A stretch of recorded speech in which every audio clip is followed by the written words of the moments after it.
Bapak sudah semangat sekali mau cari ikan, tapi sebelumnya kepercayaan masyarakat ini percaya kalau ada spot lumba-lumba, di situ ikannya banyak.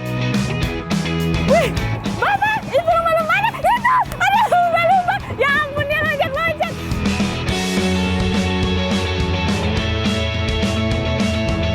Strike, itu dia, besar sekali sepanjang Bapak ini saya lihat-lihat ikannya.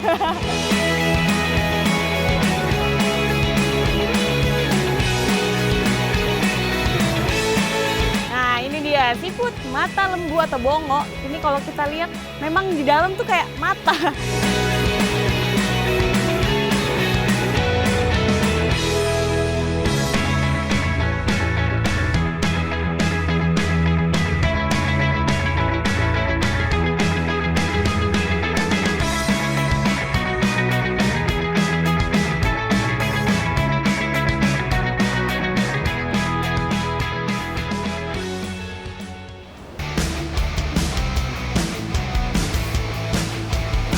Menjelajahi Nusantara membuat saya semakin mencintai negeri ini.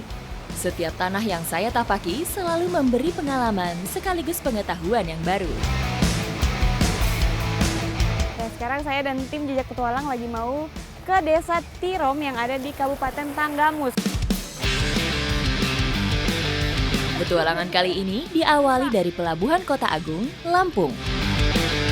Jadi kalau ke Tirom, kita bukan pakai kapal ini. Ini kapal ini hanya untuk transit, untuk bawa barang-barang menuju kapal utama.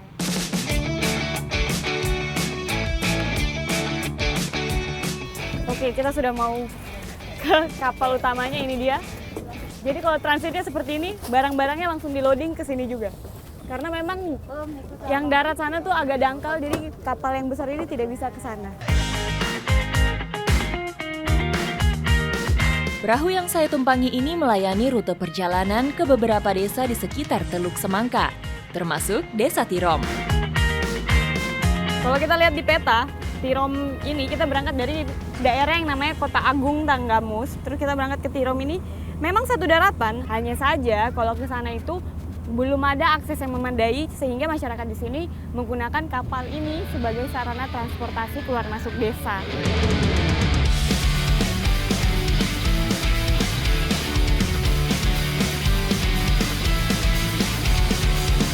Perjalanan ke Desa Tirom membutuhkan waktu sekitar 3 jam, tergantung kondisi laut. Beruntung, sepanjang perjalanan kami disuguhi keindahan alam di sekitar Teluk Semangka.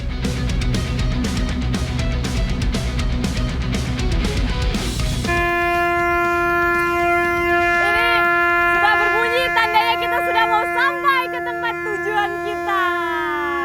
Ini juga sebagai fungsi untuk memberitahu tim yang ada di darat untuk kesini ngambilin barang-barang yang nanti kita mau bawa turun. Oke, sekarang kita sudah sampai di Desa Tirom, Kabupaten Tanggamus. Dan sekarang saya akan mulai petualangan saya di sini dan mengeksplor keindahan alam yang ada di sini. Ikuti jejak saya, Jejak Petualang.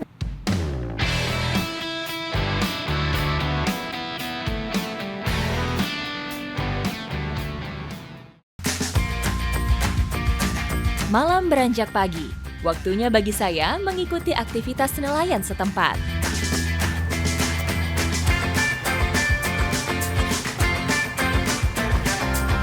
Pagi yang indah dari Tirom, hari ini saya dan Bapak sudah semangat sekali mau cari ikan, tapi sebelumnya kepercayaan masyarakat sini percaya kalau ada spot lumba-lumba, di situ ikannya banyak. Dan sunrise di depan saya ini bagus sekali. Ikuti jejak saya, Jejak Petualang. Ayo Pak! Teluk Semangka dikenal memiliki potensi perikanan yang berlimpah. Makanya tak heran kalau sebagian warga Tirom menggantungkan hidupnya dari hasil laut. Wih, Bapak, itu lumba-lumbanya, itu ada lumba-lumba. Ya ampun, dia loncat-loncat.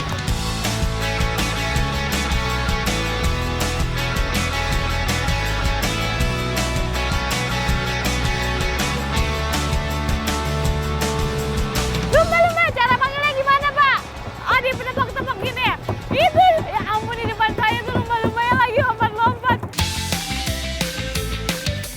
Itu, bagus. Beruntung saya bisa menyaksikan kawanan lumba-lumba yang sedang mencari makan.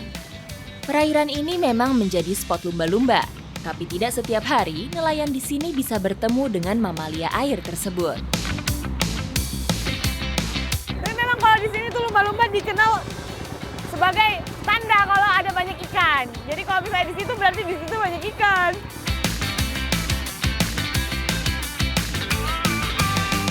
Itu di sana ada lumba-lumba lagi.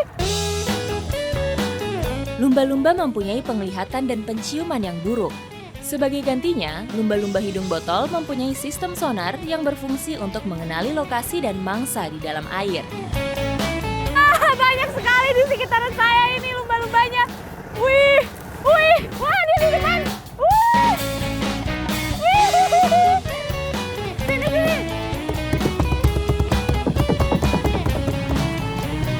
Jadi memang banyak sekali ini berkerumunan dan memang lumba-lumba itu hidupnya selalu bersama-sama. Jadi di belakang saya ini bagus sekali. Wow, lumba-lumba. Wow.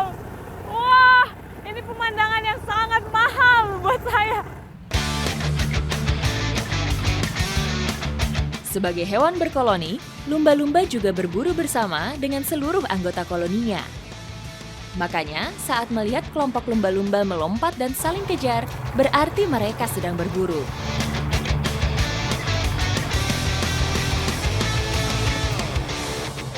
Oke, kita sudah sampai di spotnya. Tadi ini juga tempat lalu lalangnya lumba-lumba, jadi bisa jadi di sini ikannya banyak. Oke Bapak, kita mau pakai apa ini namanya? Alat grendelnya. Alat grendelnya. Ada berbagai jenis ikan di Teluk Semangka. Mulai dari tongkol, layaran, hingga blue marlin jika kita beruntung. Oke, ini kailnya banyak sekali dan di sini tuh memang unik. Jadi kailnya di atas, terus di sini nanti kita mau turunin satu-satu. Jadi sambil jalan sambil diturunin biar ikannya bisa makan nanti. Oke, kita nyalain dulu mesinnya biar sambil jalan kita sambil menebarkan kail. Memancing memang butuh kesabaran dan keberuntungan. Meskipun kail yang diturunkan jumlahnya ratusan, kadang tak ada satu ikan pun menyambar. Kayaknya tim sebelah kita dapat strike mangsa yang cukup bagus ini. Katanya dapat marlin, jadi kita mau merapat dulu ke sana. Biar kita bantu nangkap marlinnya. Penasaran dengan hasil tangkapannya? Saya dan tim langsung bergerak cepat menuju nelayan, yang kabarnya mendapat ikan berukuran besar tersebut. Ini Bapak dapat marlin gede sekali Bapak. Coba ya Pak. Ini berapa meter Pak? Meter setengah. 1,5 meter marlin. Wih. Strike! Itu dia, besar sekali sepanjang Bapak ini saya lihat ikannya. Bapak, keren banget Pak. Tadi kita sudah lihat lumba-lumba, kita sekarang dapat marlin. Mantap banget ini, tiram. Nelayan di sini piawai menaklukkan marlin. Padahal ikan ini dikenal memiliki tarikan yang kuat. Saya mau pindah ke samping dulu, saya mau lihat hasil ikan yang sudah Bapak dapat. Nah, ini besar sekali Pak, saya mau coba angkat ya. Ini berapa kilo kira-kira ya? Wah, berat banget. Bapak bisa minta tolong bantu Bapak. Saya nggak kuat kalau saya sendiri. Ini besar sekali loh. Wah, setinggi saya.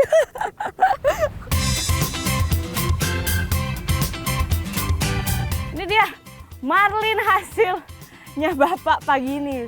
Luar biasa loh, ini panjangnya kira-kira ada 1,5 meter, beratnya 20 kilo. Saya baru lihat ini marlin ini. Strike! Ikan tangkapan nelayan ini termasuk jenis marlin biru atau blue marlin. Ikan ini adalah perenang yang handal, biasa menggunakan moncongnya yang tajam untuk berburu mangsa. Berat sekali. Ini juga berbahaya untuk pancing-pemancing karena ini dia punya moncong panjang. Jadi bisa, kalau misalnya tidak hati-hati, bisa nusuk moncongnya ini.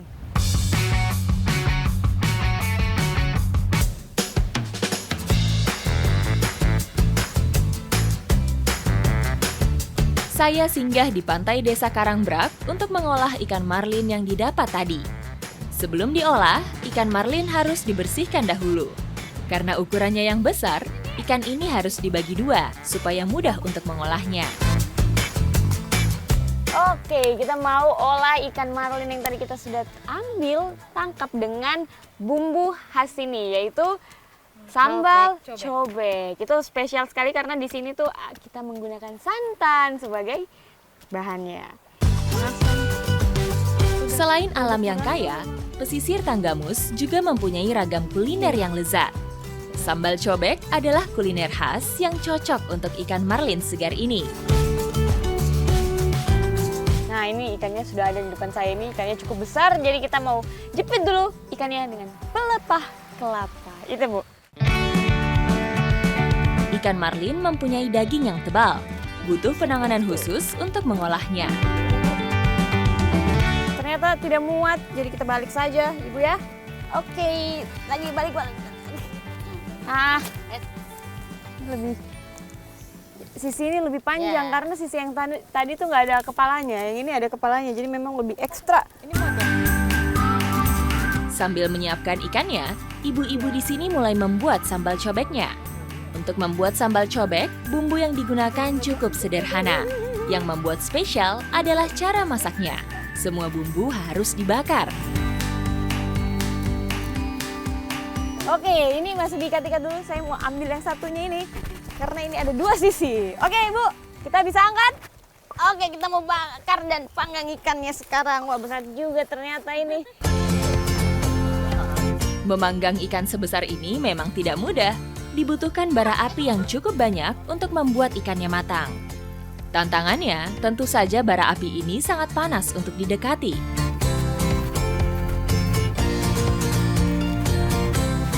Karena ikannya besar, kita langsung memberikan jeruk limau atau jeruk nipis ini di atas baranya. Ini biar fungsinya adalah supaya menghilangkan amis-amis dari ikannya, biar makannya enak.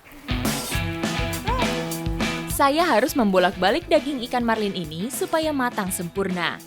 Sambil menunggu, masukkan sambal yang sudah jadi ke dalam santan. Setelah kita kasih jeruk, ini dia part selanjutnya. Diberikan minyak biar dia semakin nikmat. Panas juga. Ikan marlin mempunyai daging yang kenyal dan padat, sehingga tidak mudah rusak saat dipanggang.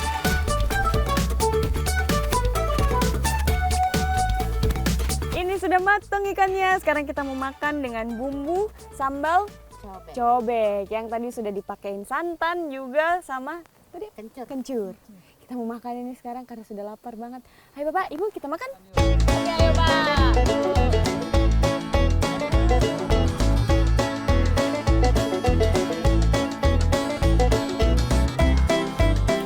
Nikmat sekali. Dagingnya masih fresh sekali, lembut. Waduh, enak sekali. Terus masih ada rasa asap-asapnya gitu. Jadi memang enak sekali ini. Apalagi tadi ditambahin kencur juga ya, Bu. Jadi makin sedap. Ini kenikmatan luar biasa ini. Rempah-rempah memang tak bisa lepas dari khasnya kuliner Nusantara. Sesederhana apapun rempah yang digunakan, tetap menghasilkan cita rasa khas yang nikmat. Kalau semakin dirasakan nih, ikannya ini rasanya tuh beraneka macam. Jadi ada gurihnya karena dari santan tadi, terus ikannya sendiri juga sudah lembut, sudah segar. Jadi kalau dimakan bersama-sama tuh rasanya nambah. Tidak bisa berhenti. Oke.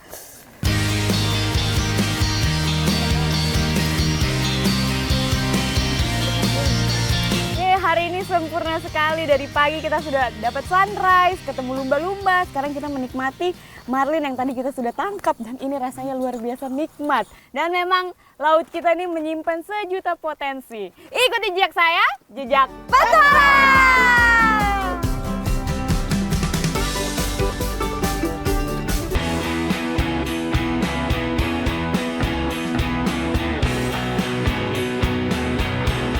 Selain kaya akan tradisi, Cukuh Balak juga mempunyai hasil laut yang unik.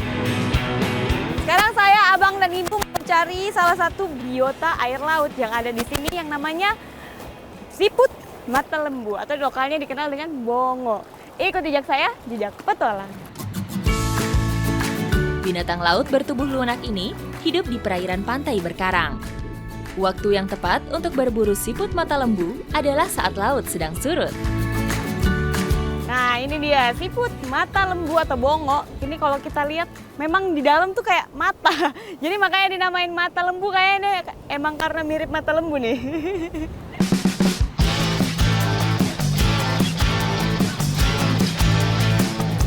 Tapi memang kalau ini tuh dia bentukannya mirip-mirip sama karangnya ya, Bu ya. Jadi agak-agak susah. Kalau yang belum tahu tuh agak-agak susah. Coba saya di sini. Ini kayaknya. Ibu. Betul.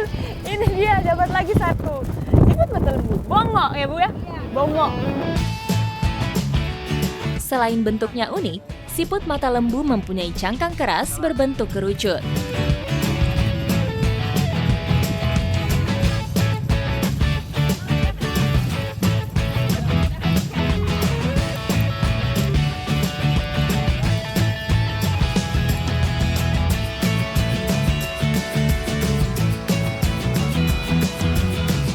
Semakin berpacu dengan air dan angin yang menerpa. Tapi kita harus semangat karena ini kelihatannya lucu. Mencari siput mata lembu memang tidak mudah. Hewan bercangkang ini banyak berdiam di antara ombak pasang surut. Udah lumayan nih, jadi ini karena airnya juga mulai pasang, kita mau olah saja siput mata lembu atau bongonya ini di daratan sana. Ikuti jejak saya, jejak petualang.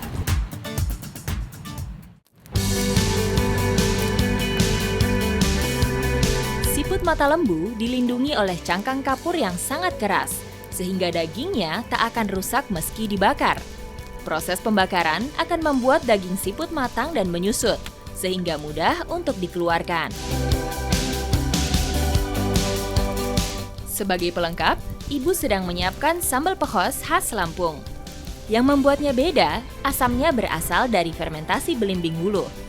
Belimbing wuluh fermentasi ini dipercaya mempunyai cita rasa yang lebih enak dan khas. Ini cara mengeluarkan daging dari cangkangnya ini juga cukup unik. Kita punya sebatang lidi yang akan digunakan untuk mengeluarkannya. Tapi memang agak susah-susah gampang juga. Ini dia dagingnya. Kalau kita lihat ini matanya, nanti yang diambil tuh hanya dagingnya saja. Rempah Nusantara memang mempunyai ciri khas berbeda di setiap daerah. Sambal pehos ini mempunyai cita rasa pedas dan segar. Cocok sekali untuk cocolan hidangan seafood. Rasanya nih kenyal-kenyal. Ditambah dengan sambal ini jadinya maknyos sekali. Soalnya ada belimbingnya juga, jadi segar juga. Pedas iya dan kenyal. Jadi rasanya bercampur jadi satu, nikmat. Seperti hewan laut lainnya, siput mata lembu mengandung protein yang tinggi. Selain itu, siput mata lembu juga kaya asam lemak esensial, mineral, dan vitamin yang dipercaya dapat menjadi terapi berbagai macam penyakit. Ikuti jejak saya, jejak petualang.